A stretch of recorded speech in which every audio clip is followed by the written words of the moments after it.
Hello students, I am Dr. Mallaram Aruna, Assistant Professor of Chemistry from Pingil Government College for Women, Autonomous, Hanmakonda. I am going to discuss on the topic green chemistry. In this there are 3 units. First unit deals with introduction of green chemistry. In this lesson I am going to teach you the topics what is green chemistry, need for green chemistry and goals of green chemistry, what are the limitations or obstacles in the pursuit of green chemistry processes. So, let us talk about what is green chemistry. Definition of green chemistry is, it is the branch of chemistry that deals with the study of design of products and processes that reduce or eliminate the use and generation of hazardous substances. It deals with the chemical synthesis which are benign. Benign means which are harmful, renewable and cost effective. It involves reducing cost, energy, impact on environment and toxicity. So, the green chemistry processes applies across the life cycle of chemical product, including its design, manufacture, use and disposal. At every stage we should apply the green processes, starting from the design, manufacture of the substances, use and disposal. Every stage is important. Why do we need green chemistry? We will discuss later. So, green chemistry is all about, in simple, if you want to say, it is about reducing waste and reducing material, reducing hazard, reducing risk and energy and cost of the products during the manufacture and use and disposal. So, perfect definition of green chemistry is the utilization of set of principles that reduces or eliminates the use or generation of hazardous substances in the design, manufacture and application of chemical products. So, we may often confuse with environmental chemistry and green chemistry, whether both are same, we may often confused with that. So, let us discuss about differences between environmental chemistry and green chemistry. Environmental chemistry tells about the pollutants present in the nature and quantifies the problems with the polluting substances. But green chemistry identifies the root of the problem, what were the reasons for pollution and tries to create alternate safe technology to the processes and manufacture of those products. So, then why do we need green chemistry? There are already well developed conventional methods are there. We are effectively synthesizing billions of products with those conventional methods. Then why do we need this special green chemistry? So, chemistry, we all know very well that it is undeniably very prominent part of our daily lives.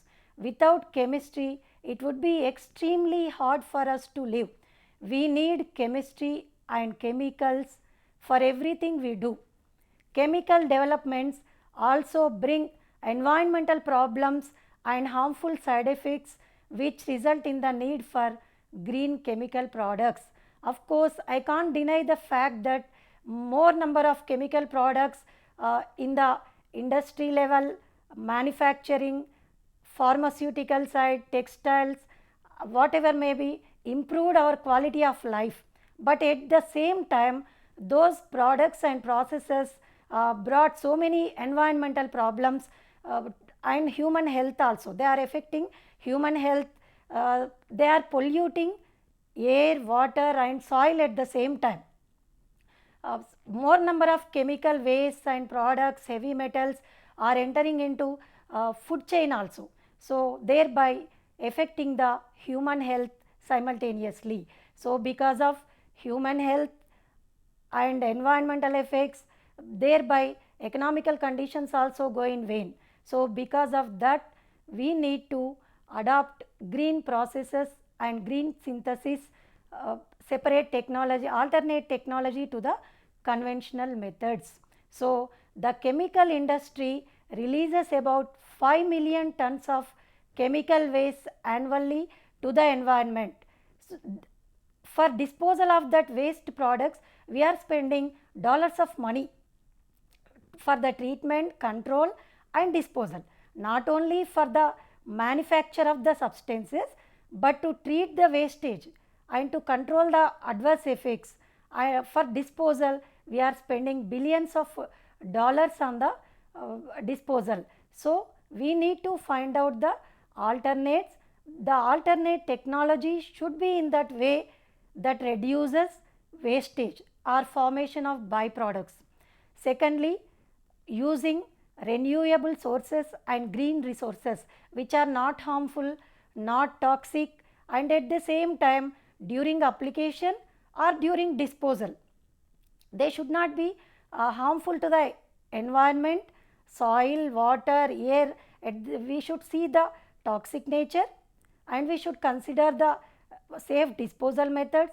We should consider the last economical point of view also. We should design the processes.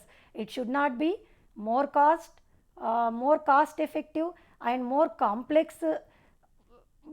It should not be more complex manufacturing units, and harsh reaction conditions should not be there in the alternate processes we are designing in the green synthesis.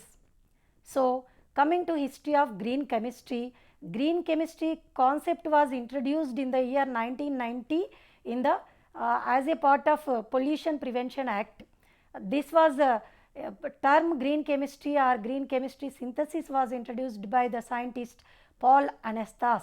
He used the term green chemistry, alternate safe technology to the conventional methods to reduce the hazardous effects and to reduce the cost, to reduce the waste byproducts. So, the green approaches were formed. What are the goals of green chemistry? Green chemistry primary important goal is to prevent pollution at the molecular level itself. Designing, manufacturing, we should take the first step. Designing of the product should be in a green way, manufacturing of the products should be in a green way. So, our first goal of green chemistry is to prevent pollution at the molecular level itself. That means we should reduce the waste formation, that is byproducts should not be formed in a reaction. So, to apply, second is to apply green waste to all the areas of chemistry, not a single discipline of chemistry. Now, next goal is the purpose of green chemistry is to discover new ways to make the best chemical products and processes that need less reagents, small amounts of solvents and fewer energy to make, also being safer, producing less waste and increasing productivity.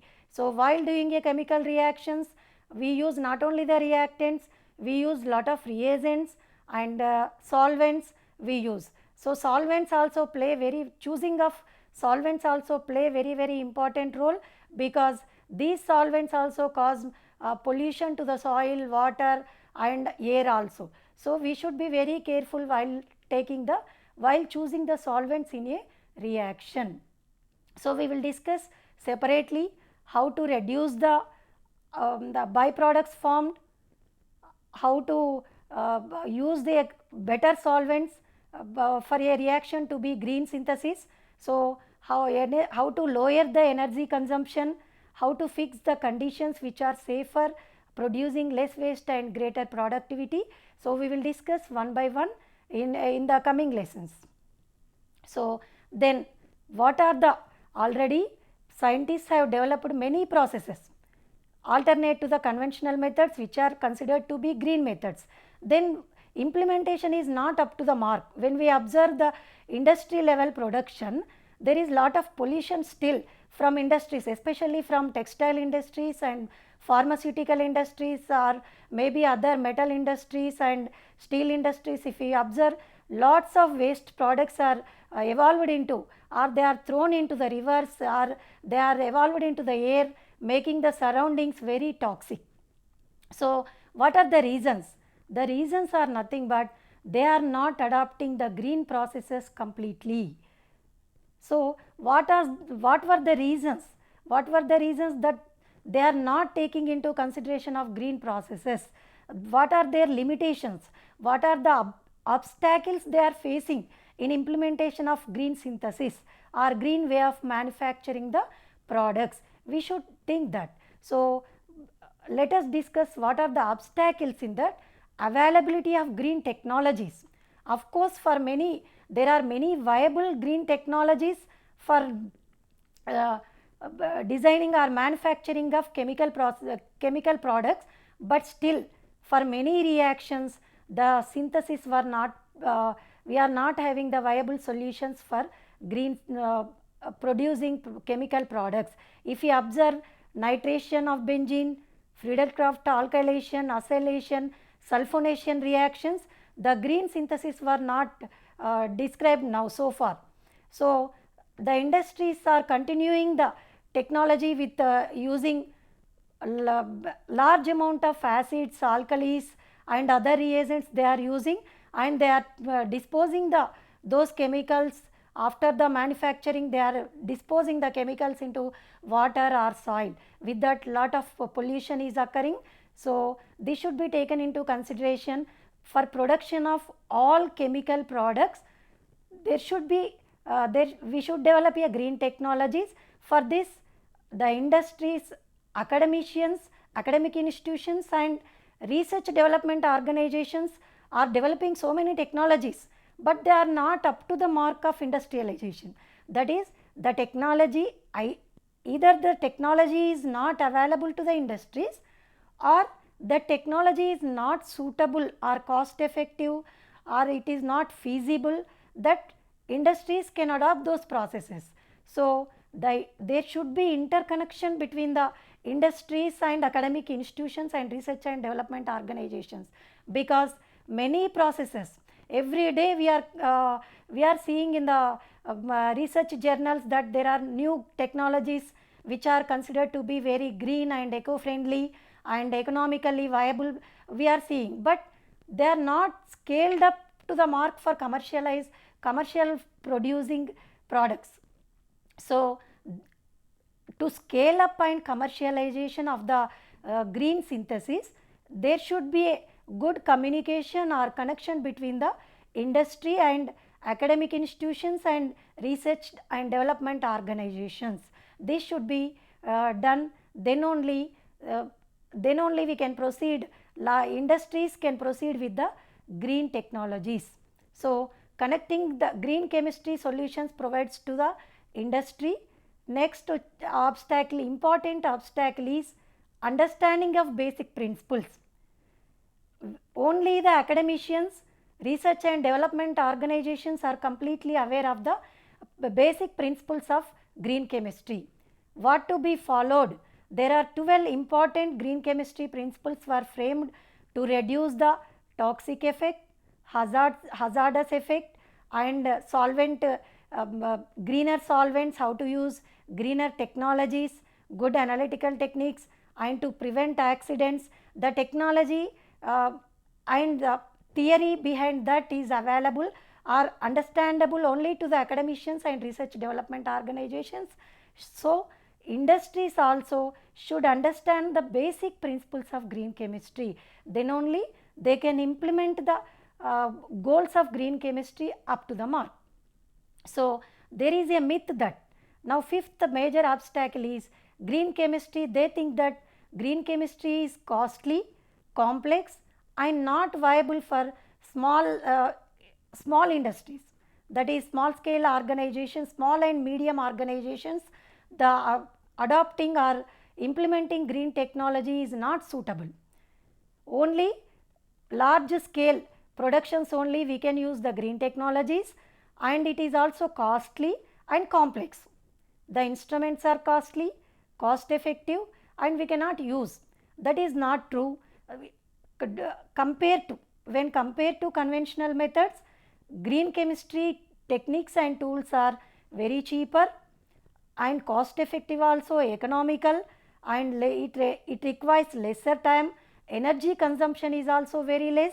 The thing is, industry persons should understand, should have clear knowledge about the techniques and principles of green chemistry. So, sixth major hurdle is about regulatory hurdles.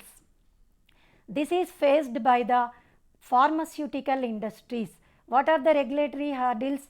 Every time if they change their method of producing some medicines or what drugs, then they have to go for validation trials. Validation trials again and again, though the starting materials and the products are same, we are producing the same medicine using another technology, then we should go for again for the validation trials. It is very cost effective, and series of files documentation and series of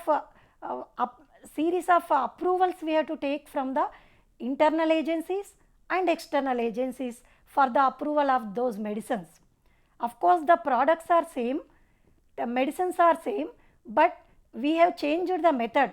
Though it is a safer method, again we have to go for validation trials and approvals. So, this is becoming a greater hurdle in adopting green synthesis or alternate safe technologies to the conventional methods by pharmaceutical industries.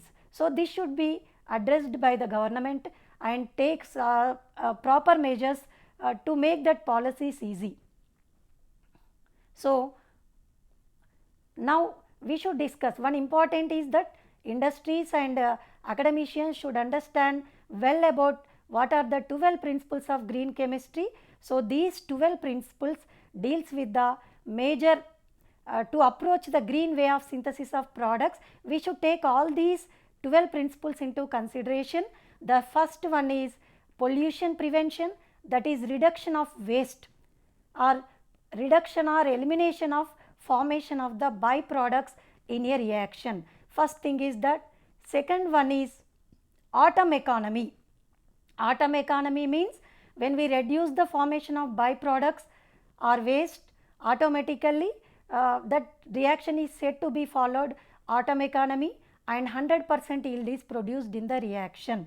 Then it will be safer or there are no wastage of products formed. So, what will happen? If we do not follow atom economy, what will happen? Waste byproducts are formed, total starting materials are not incorporated into the final products. That means we are using lot of starting materials, but they are not totally converted to the products. Then that is efficiency of the reaction is very less. So, waste, it is not economical way. Economically we have to spend more expenditure and we have to spend more time also for producing this.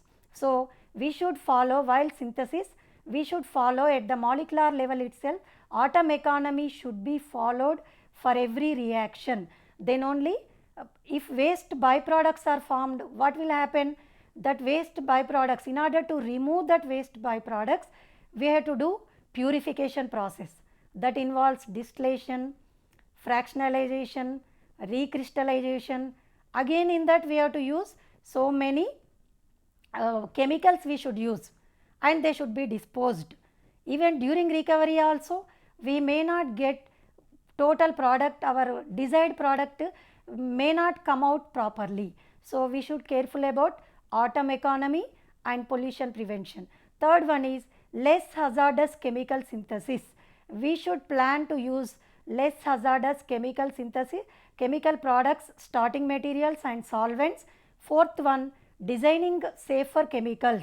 We should design the chemical process starting with renewable chemicals from renewable resources, and next one is safer solvents and auxiliaries. We will discuss in the next unit one by one in separate. Now, let us talk about what are all the 12 principles of green chemistry.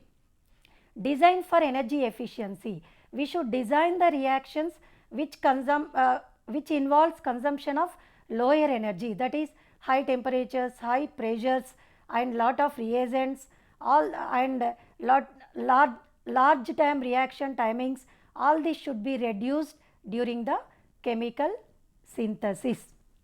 Next, use of renewable feedstocks. reduce derivatives, that is byproducts and protection and deprotection of the groups while doing. If we want to produce, when two functional groups are present in a something, we should protect one group and we should do oxidation or some other processes on another group.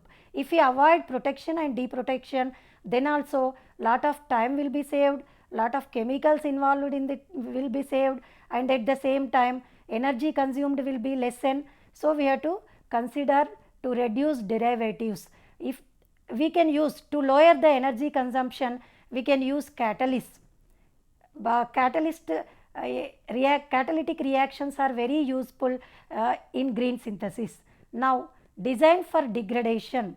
Next, real-time analysis for pollution prevention and inherently safer chemistry for accident prevention. At the same time, we should consider not only we are reducing or elimination of hazardous substances, we should consider non-hazardous substances and inherently safe methods, because during chemical synthesis explosion may happen, toxic harmful gases may evaluated or evaporated into the air or atmosphere. We should take safer measures in that.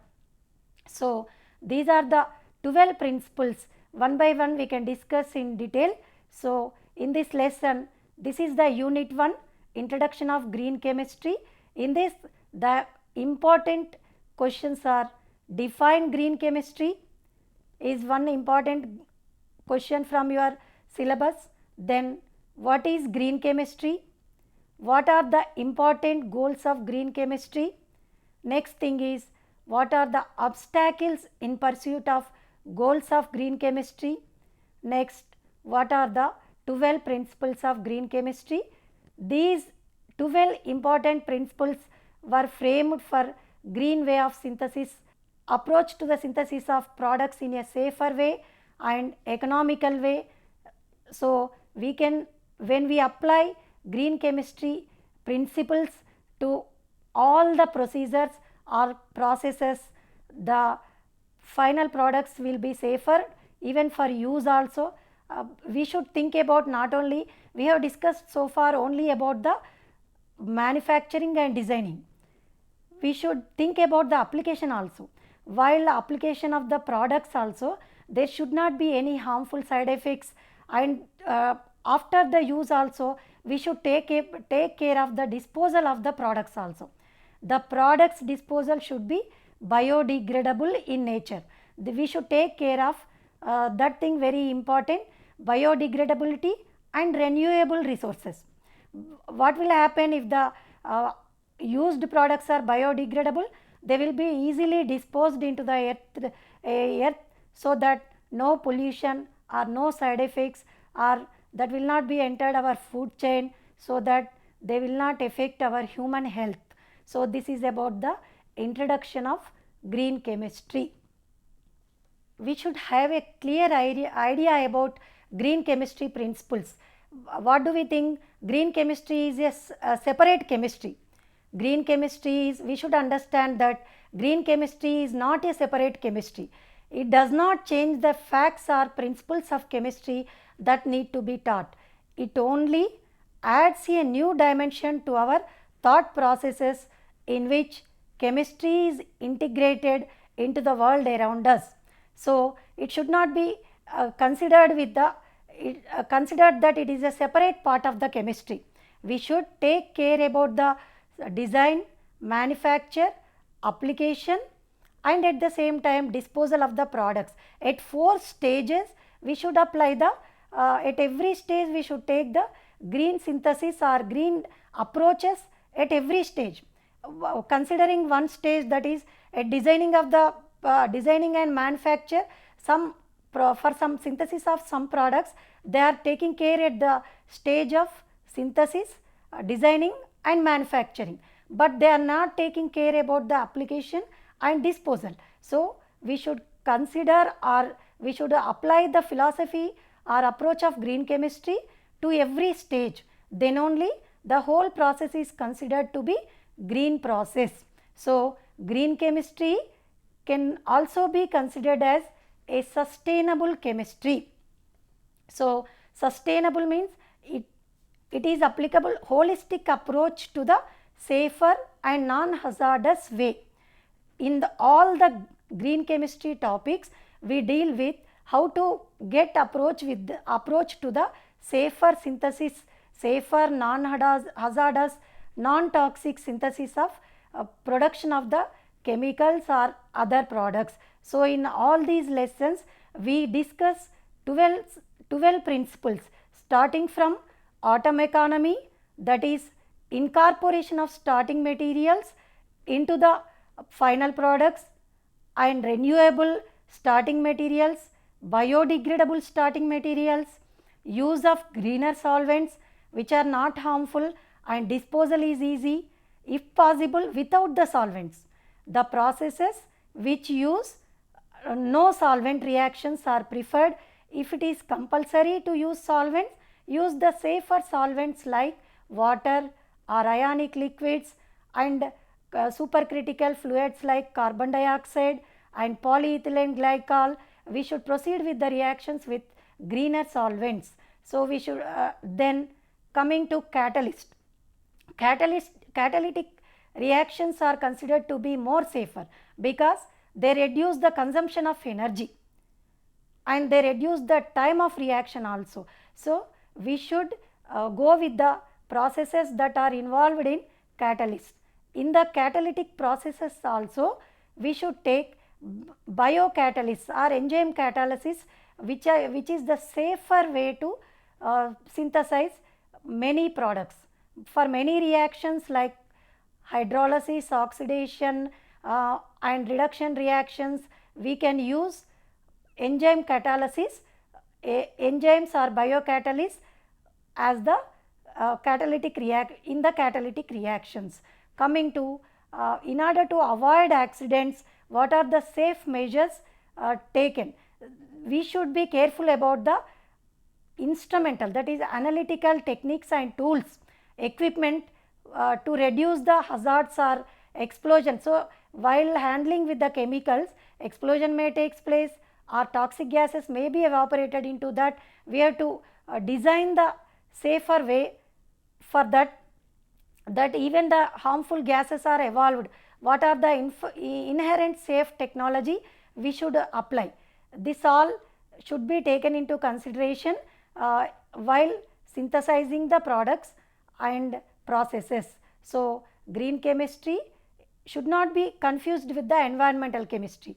Environmental chemistry does not deal with the technologies and techniques to adopt eco-friendly processes.